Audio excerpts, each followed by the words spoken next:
Class 9 के बच्चों, वंदे मातरम। मैं आज आप लोगों के लिए एक chapter surface area and volume लेकर आया हूं, जो आपके एनसीईआरटी बुक के सवाल होंगे और साथ ही साथ उनके थीम होंगे। जैसा कि आपने सुना होगा, सरफेस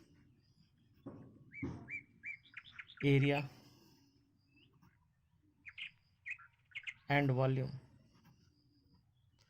इस चैप्टर के बारे में जानने से पहले मैं थोड़ा कुछ थीम देना चाहूँगा। आखिर इस चैप्टर में होगा क्या और किसके बारे में हम लोग पढ़ेंगे। तो मैं आप लोगों को बता दूं कि प्रायः दो प्रकार के सरफेस का एरिया निकाला जाता है। एक होता है टू डायमेंशनल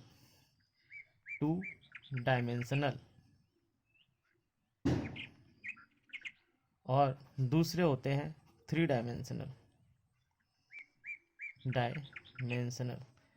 इस चैप्टर को पढ़ने के बाद, मेरे हिसाब से मैं जो थीम दे रहा हूँ उसके हिसाब से पढ़ने के बाद आपको एक एक पॉइंट्स इनके क्लियर हो जाएंगे। आप प्रत्येक क्वेश्चन को आसानी से सरल ढंग से कर पाएंगे। तो पहले आप बेसिक को समझें, क्योंकि बेसिक समझने से पूरा विस्तार समझ में आता है। कुछ शब्दों के से ही पूरा डिटेल पता चल जाता है। तो two dimensional means 2D figure और three dimensional means 3D figure. 2D figure वैसे होते हैं जिन्हें हम लोग हाथों में होल्ड नहीं कर सकते, जिन्हें हम उठा नहीं सकते, जिन्हें सिर्फ दो ही एक्सिस पे, एक्स और वाई पे दिखाया जा सकता है, जिसको हम लोग चारों तरफ से और ऊपर से देख सकते हैं। लेकिन 3D फिगर वैसे होते हैं जिन्हें हम लोग होल्ड कर सकते हैं, हाथों में पकड़ सकते हैं, जिसे 3 एक्सिस द्वारा दिखाया जाता है। आप पढ़े होंगे x x x x dash y y dash.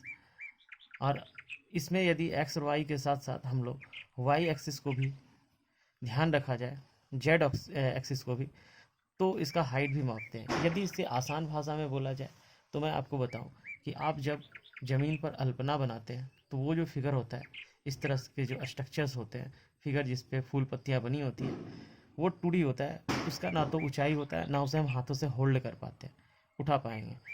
एक और फिगर, जैसे कि ये जो हम लोगों का फ्लैग स्टेयर होता है, जिस पे हम लोग झंडा को फहराते हैं, आप लोगों ने देखा होगा। ये जो फ्लैग स्टेयर है, इसके हम लोग चारों तरफ से देख सकते हैं, ऊपर से देख सकते हैं, नीचे से। यदि इसे कबाड़ लिया जाए तो हाथों में होल्ड भी किया जा सकता है। से फॉर एग्जांपल, यदि बॉल हुआ, बॉल को हम लोग हाथों पे उठा सकते हैं, होल्ड कर सकते हैं। इसकी जिस सतह से कुछ ऊंचाई है, यानी सरफेस से, यानी ज़मीन से जिस चीज़ की भी ऊंचाई होती है, वो 3D होता है।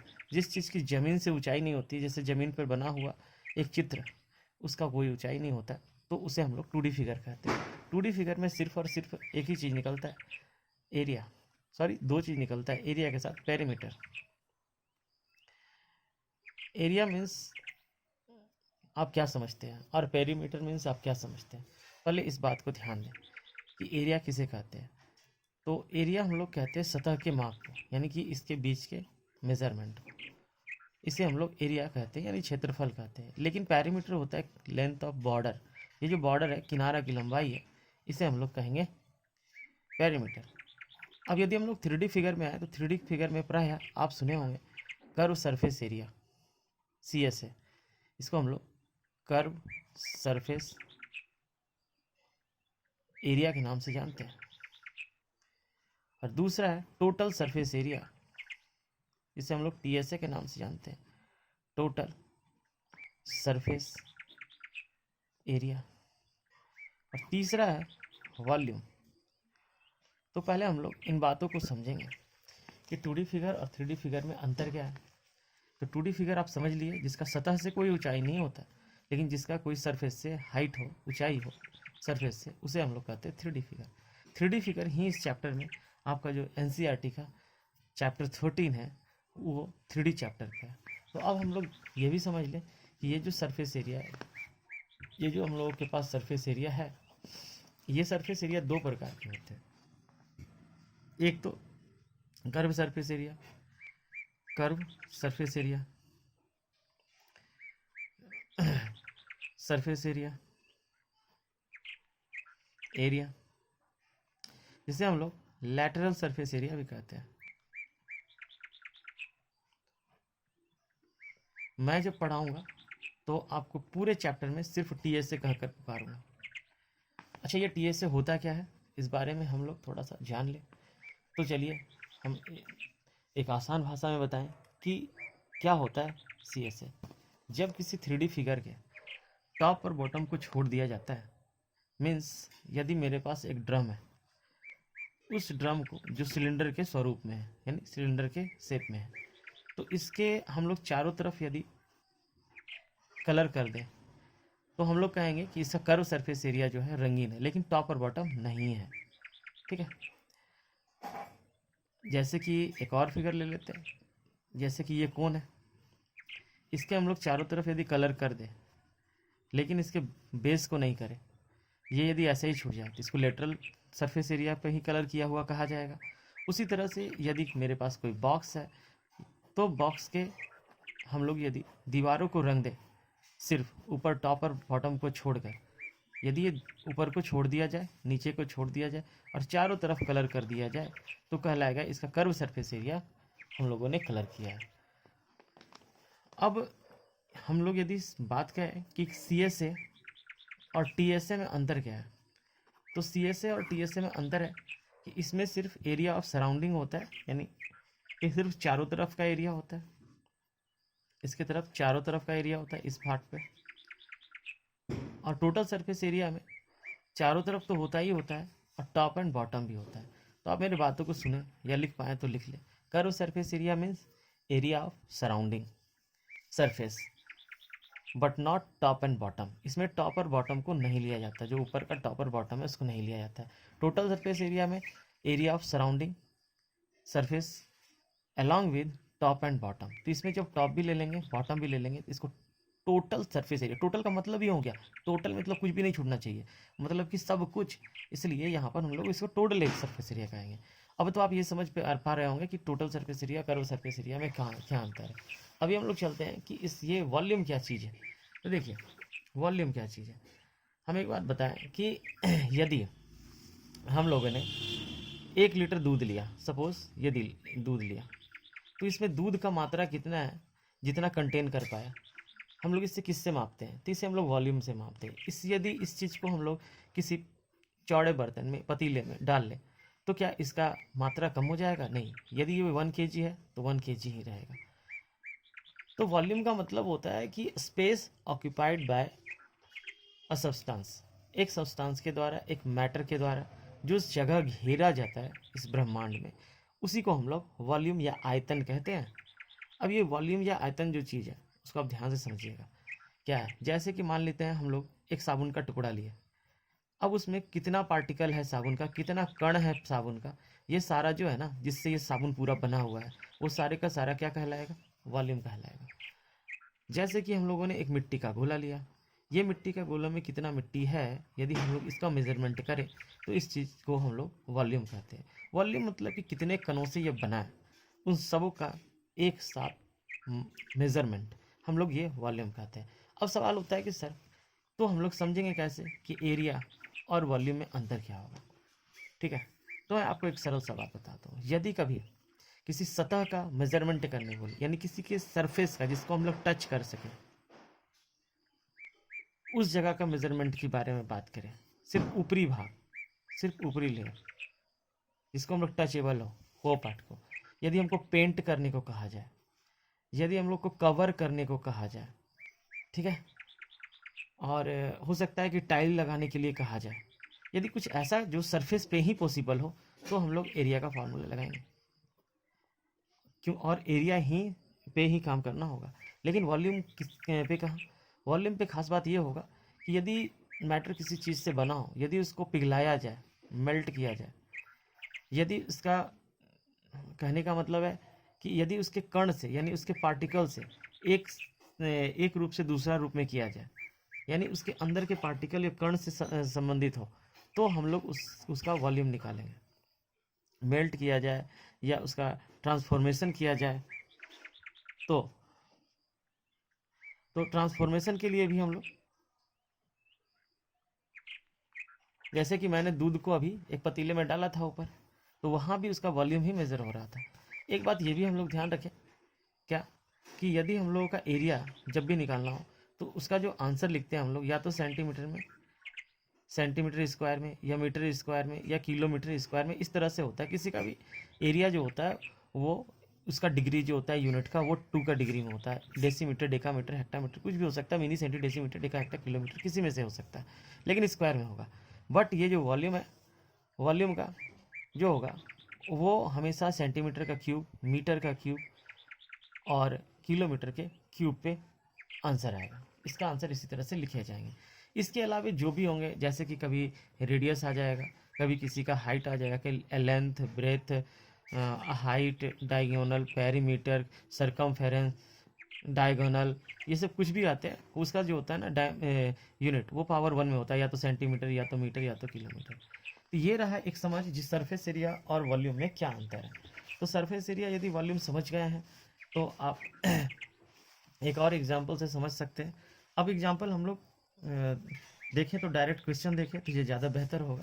तो क्वेश्चन में जाने से पहले मैं बताना चाहूँगा कि आप लोगों के लिए यह जो चैप्टर है सरफेस एरिया एंड वॉल्यूम, वो चैप्टर 13 है। आप देखेंगे ये चैप्टर 13 है जो NCERT बुक से है। NCERT बुक से आप इस बुक का क्वेश्चन खोलें और देखें। लेकिन इसमें सबसे पहली बात है कि कुछ फार्मूले हैं, कुछ बेसिक फंडामेंटल्स है, इन्हें जानना बहुत अत्यंत ही ज़रूरी है। तो आज मैं आपको 3 फार्मूले का डिस्कशन करने जा रहा हूँ, फिर एक एक फार्मूले पर मैं चैप्टर को डिस्कस करूँगा। तो आपके लिए पहला जो फार्मूला है, पहला जो शेप है, हम लोग जितना भी 3D इस चैप्टर जो 3D के अंतर्गत आता है, उसके अंतर्गत जितने भी शेप्स होते हैं उसे हम लोग सॉलिड कहेंगे। ठीक है, तो पहला जो सॉलिड है वो है हम लोगों का क्यूब। ठीक है, क्यूब। तो सबसे पहले आप देखिए जितना भी चीज़ मैं लिखा रहा हूँ इसे सुनने मात्र से कुछ नहीं होने वाला, ये कोई नेता का भाषण है नहीं। आप इसे यदि आप पढ़ चुके हैं, यदि आपकी पहले से जानकारी है, तो उसका क्लैरिटी के लिए आप इसे पहले एक बार देख ले, गो थ्रू हो ले, तो आपके लिए यह बेहतर होगा। लेकिन यह अच्छा होगा यदि आप पहली बार देख रहे हैं तो इसको देखने के साथ साथ लिखते भी जाएं, पेन कॉपी लेकर बैठें, नहीं तो ऐसे कोई फ़ायदा नहीं होने जा रहा है। तो चलिए मैं आपको बता रहा हूँ कि क्यूब क्या होता है, क्यूब को कैसे समझे। क्यूब एक शेप होता है। ये शेप कैसा होता है, ये सॉलिड कैसे होते हैं, तो ये जो सॉलिड होते हैं वो स्क्वायर से बने होते हैं। देखिए ये स्क्वायर से बने सॉलिड है, ये इस तरह से होते हैं जैसे मैं बना रहा हूँ। आपने कभी डाइस को देखा ही होगा, सारे बच्चे खेलते हैं लूडो, उसमें एक डाइस होता है, तो वो डाइस पे जो सरफेस होते हैं उसमें कुछ नंबर लिखे होते हैं। यहाँ मैं आपके सामने जो बना रहा हूँ उसे, यह जो है ये क्यूब है। ठीक है, तो इसके बारे में कुछ पॉइंट्स लिखें। इट कंसिस्ट ऑफ स्क्वायर्स, इस कंसिस्ट ऑफ स्क्वायर, मतलब कि यह जो है ना स्क्वायर से बना होता है। आप देख रहे हैं 1 स्क्वायर, 2 स्क्वायर, ऐसे करके 6 स्क्वायर लगाकर इसे बनाए जाते हैं। ठीक है, साथ ही साथ इसका जो किनारा होता है, ये साइड होता है, एक्चुअली इसको हम लोग साइड कह देते हैं, लेकिन एक्चुअली इसका ओरिजिनल यदि ढंग से बोला जाए सलीके से एक नाम तो एज है, EDGE, लेकिन हम लोग साइड भी कहेंगे। चैप्टर के दरमियान इसमें आपको बहुत सारे बुक में साइड्स भी मिलेंगे, एज भी मिलेंगे। एज मतलब होता है किनारा। अब ये जो आप देख रहे हैं ये क्या चीज़ से बना होता है, तो स्क्वायर से बना होता है। इसका क्रॉस सेक्शन कैसा होता है, क्रॉस सेक्शन की मतलब क्या होता है, क्रॉस सेक्शन का मतलब होता है इसको यदि काट दिया जाए तो हम लोगों का कैसा शेप दिखेगा अंदर। तो इसको काटने के बाद जैसे एक नींबू काटते हैं हम लोग, गोल जैसा नींबू काट दिए, ऐसे जब काटे तो ये गोल गोल दिखा हम लोगों को, है ना, अंदर में गोल गोल दिखता है। तो यहाँ पर जो गोल गोल है तो इसको काटेंगे तो कैसा दिखेगा, जाहिर सी बात है स्क्वायर दिखेगा, स्क्वायर दिखेगा, क्योंकि स्क्वायर से ही बना हुआ है ये, तो स्क्वायर दिखेगा। ठीक है, अब कुछ बेसिक फार्मूला है जो मैं आपको इसके फार्मूले बताने से पहले बताना चाहूँगा ताकि आपको क्लैरिटी आए। मैं उसके मास्टर फार्मूला में गिनता हूँ, मैं आपको बताता हूँ। देखिए कुछ मास्टर फार्मूला, ये जो चैप्टर मैं बता रहा हूँ मैं वैसे बच्चों के लिए बता रहा हूँ जो डीपली पढ़ना चाहते हैं, एक एक बात जानना चाहते हैं आसानी से। मैं हवा में उड़ाते हुए नहीं बताना चाहता हूँ, इसीलिए आप पूरे बातों को समझें। कुछ मास्टर फार्मूले होते हैं। एक्चुअली जो 3D का पूरा कॉन्सेप्ट है वो प्रिज्म के कॉन्सेप्ट से निकल कर आता है। तो आप अभी प्रिज्म के कॉन्सेप्ट के 1-2 भाग देखें। यदि किसी शेप का टॉप और बॉटम एक ही जैसा शेप में बना हो, या तो दोनों ट्रायंगल हो, या तो दोनों स्क्वायर हो, ठीक है, या तो दोनों पेंटागोन हो, हेक्सागोन हो, हेप्टागोन हो, ऐसा कोई भी शेप हो जिसका दोनों जो टॉप एंड बॉटम में एक ही जैसा मिलाकर उसको बनाया गया हो, तो वैसे शेप्स के कर्व सरफेस एरिया जो मैं बता रहा हूँ उसे ध्यान से देखें, इसे लिखें इस चैप्टर में, कहीं कहीं कहीं इसका यूज़ भी होना है। तो कर्व सरफेस एरिया जो होता है वो बेस पे डिपेंड करता है। ये जो हम लोग का ट्रायंगल है इसका ये बेस हम लोग कहेंगे, इस बेस पे डिपेंड करता है। तो ये जो बेस है उस पर डिपेंड करता है। तो यहाँ पर लिखेंगे perimeter of base into height. और इसका टोटल सरफेस एरिया जो होता है, टोटल सरफेस एरिया वो क्या होता है, तो इसका कर्व सरफेस एरिया ले लेंगे। और प्लस मैंने कहा भी था कि कर्व सरफेस एरिया मतलब होता है एरिया ऑफ सराउंडिंग, चारों तरफ का एरिया। लेकिन यदि हम लोग उसमें टॉप और बॉटम जोड़ दें तो वो टोटल बन जाता है। तो वो हो जाएगा area of top and bottom. यदि बॉटम होगा तो बॉटम जोड़ देंगे, यदि टॉप होगा तो टॉप जोड़ देंगे, यदि दोनों होगा तो दोनों जोड़ देंगे। और ये हो गया टोटल सरफेस एरिया का फार्मूला। तो स्टार 1 आपको हमेशा याद रखना है, स्टार 2 याद रखना है और स्टार 3 याद रखना है कि यदि कर्व सरफेस एरिया और टोटल सरफेस एरिया के बाद यदि आपको वॉल्यूम निकालने को कहा जाए, तो होता है area of base into height. अच्छा, ये बात यदि तीनों बात समझ जाए तो मैं आपको एक एक फार्मूला को अच्छे से प्रूव करके बताऊंगा। देखिए ध्यान दें, पेरीमीटर इंटू हाइट, ये कर्व सरफेस एरिया बराबर होता है। यदि आप इन शॉर्ट में बोले तो P इंटू एच, इसको बोले तो A इंटू एच आप कह सकते हैं। और ये जो है कर्व सरफेस एरिया जो यहाँ निकाले थे उसको उसमें area of top and bottom जोड़ कर निकालेंगे। अब देखिए इसी के तर्ज पर देखिए प्रिज्म और पिरामिड के फार्मूला पर ही 3D का फार्मूला बनता है। तो मैं आपको कुछ प्रूफ दे देता हूँ, कुछ तो आप रट ही लेंगे, लेकिन पहले यदि सिखा दिया जाए तो आप आराम से रटना भी नहीं पड़ेगा, आप समझ जाएंगे।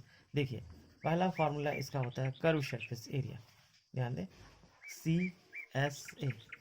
तो CSA कैसे निकालेंगे, CSA इज इक्वल टू, मैंने बताया था पेरीमीटर ऑफ बेस है यहाँ पर, उसका पेरीमीटर निकालेंगे। आपको पता है 4 इंटू, यदि सारे को हम लोग ए बोल दे सारे साइड्स को, यानी सारे एजेस जो हैं वो ए हैं, तो हम ये कह पाएंगे कि ए होगा इंटू ए क्यों, क्योंकि ऊंचाई भी देना है हमको। तो इससे जो फार्मूला बन के आया हम लोगों का वो ये आया, क्या आया कि CSA क्या हो जाएगा, CSA हो जाएगा 4A²। ठीक है, दूसरा नंबर में फार्मूला लिखता हूँ कि CSA जब निकालने के बाद आप TSA निकालेंगे, तो TSA के लिए क्या करेंगे, तो कर्व सरफेस एरिया तो लिखना ही लिखना है, plus area of top and bottom. तो टॉप में भी एक स्क्वायर है, बॉटम में भी एक स्क्वायर है, तो A² जो जोड़ेंगे आप टॉप और बॉटम के लिए जोड़ देंगे, सबको जोड़ देंगे तो आपका TSA क्या बन जाएगा, आपका TSA बन जाएगा 6A²। अब तीसरा नंबर देखिए, ये हो गया आपका वॉल्यूम। तो वॉल्यूम के लिए मैंने बताया एरिया ऑफ बेस, तो बेस एक स्क्वायर का एरिया A² होता है, और इनटू हाइट, तो हाइट यहाँ पे A है। अब आप देख पाएंगे कि वॉल्यूम कितना हो गया AQ।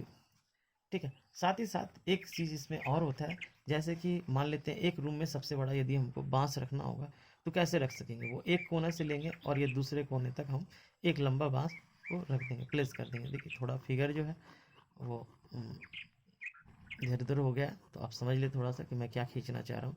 एक कोने से दूसरे कोने तक मैं एक बांस रखना चाह रहा हूँ। ये जो बांस है इसलिए थोड़ा टेढ़ा मेढ़ा है, ठीक है। तो आप थोड़ा ध्यान दें इसे, ये रेड वाला जो है ना वो इसका डायगोनल है। यदि आपसे पूछे 4th नंबर कि इसका डायगोनल क्या होगा, यानी कि इस शेप का डायगोनल क्या होगा, तो देखिए डायगोनल के बारे में, तो डायगोनल होगा डायगोनल जो होता है वो √3 इंटू साइड होता है या ए होता है। अब इसको ध्यान से समझिए, ये जो जितना चीज़ है वो सब का एक एक प्रूफ है। मैंने डायगोनल का प्रूफ नहीं दिया, लेकिन इसे भी आप बेस से डिवाइड करके एक राइट एंगल ट्रायंगल बनाकर उससे आप निकाल सकते हैं। तो ये हुआ आपका क्यूब। ऐसा 3 शेप आपको फिलहाल मैं सिखाऊंगा, फिर उसके ऊपर चैप्टर्स हैं, मैं वह चैप्टर को करवाऊंगा। तो ये वीडियो कई पार्ट में, मतलब ये सीरीज चलेंगे और ये सीरीज में सारा चैप्टर को धीरे धीरे डिस्कस किया जाएगा। पहला तो आप देख चुके हैं, मैं 2-3 फिगर और बनाता हूँ। एक्चुअली आपको स्फीयर तक पढ़ना यदि होगा तो आपको 4 फिगर 5 फिगर तो अच्छे से आना ही चाहिए। तो मैं आपको क्यूब के बाद क्यूबॉइड की तरफ ले चलता हूँ। ध्यान से देखें, आप सारी चीज़ों को एक एक करके उतारते चले। ठीक है, तो देखिए अब मैं फार्मूला लिखता हूँ बिना प्रूफ किए, आप इसको एक बार देखें, प्रूव करने का कोशिश करें। सिलेंडर से पहले क्यूबॉइड पे हम लोग चलेंगे, क्योंकि क्यूबॉइड भी साथ ही साथ पढ़ लेने से सुविधाजनक होता है। तो क्यूबॉइड पे चलता हूँ मैं, ठीक है। तो देखिए यहाँ पे फिगर में बनाता हूँ, ये रहा एक क्यूबॉइड का फिगर।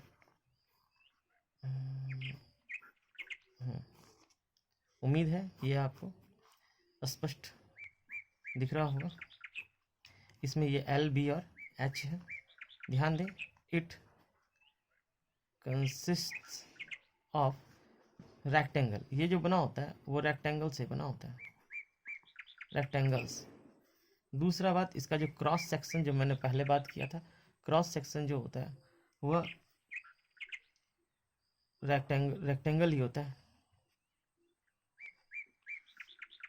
अब यहाँ पर कुछ पॉइंट्स कि कर्व सरफेस एरिया क्या होते हैं। तो curve surface perimeter of base into height, आप ऐसे याद रख लें। सेकेंड नंबर, इसका टोटल सरफेस एरिया आपको देखना है कि टोटल सरफेस एरिया क्या होगा। 2 इंटू, जब टॉप और बॉटम को जोड़ेंगे इसी फार्मूला में, तो 2 into l b plus b h plus h l हो जाएगा। तीसरा, इसका वॉल्यूम क्या होगा, तो वॉल्यूम होंगे इसके एरिया ऑफ बेस यानी l into b into height तो एच। अब इसका डायगोनल क्या होगा, तो डायगोनल होगा इसका under root l square plus b square plus h square, ये हो गया। अब इसके बाद मैं आपको सिखाता हूँ दूसरा फार्मूला, आप इसे देखें। इसके बाद थोड़ा सा ध्यान दें कि इन दोनों, इस सारे फार्मूलों को आपको लिखना है कॉपी में अच्छे से, और लिखने के बाद इसको याद करने का कोशिश करना है। एक्चुअली इसको याद करने का सबसे अच्छा तरीका है कि इसके 2-3 बार लिख ले, तो जैसे ही 2-3 बार आप लिखेंगे इसको, तो याद करने में सुविधा हो जाएगा। अब आता है कि एक्चुअली हम लोग अगले फिगर की तरफ चलते हैं। वो है सिलेंडर, ठीक है। तो ये जो सिलेंडर होता है कैसा होता है, इस शेप में होता है,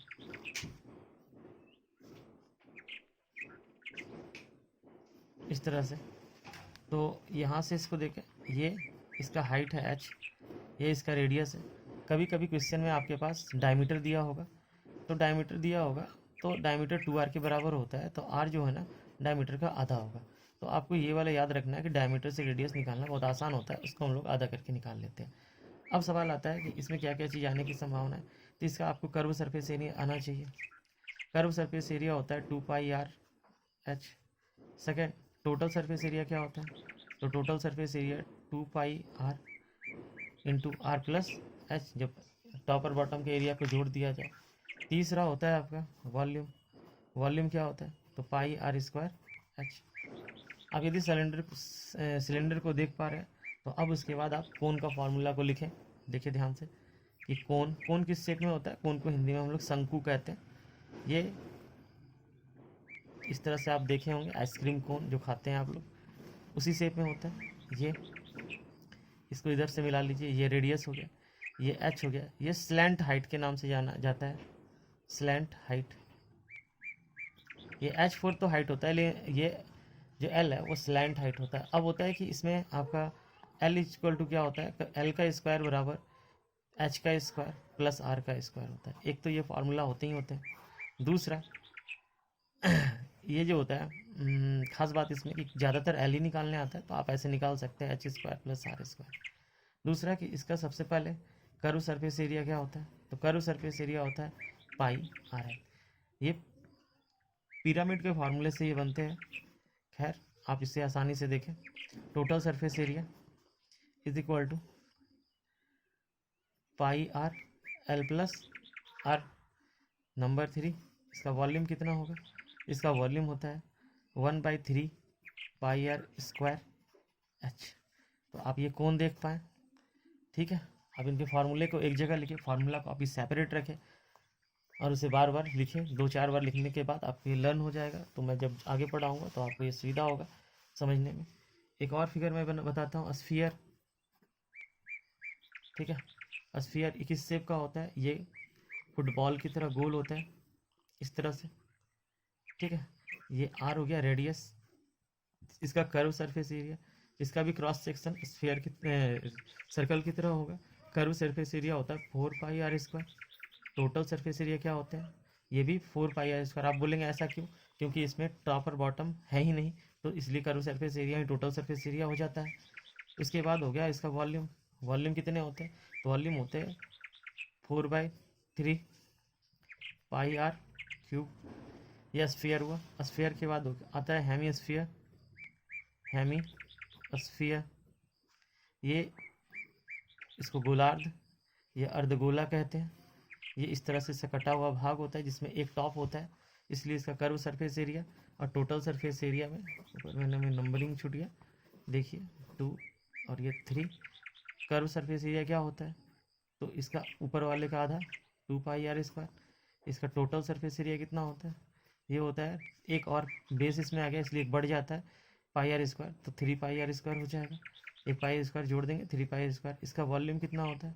तो वॉल्यूम होता है 2/3 πr³। दोस्तों ये आगे भी कंटिन्यू रहेगा, इसका सारा पार्ट को मैं बताऊंगा।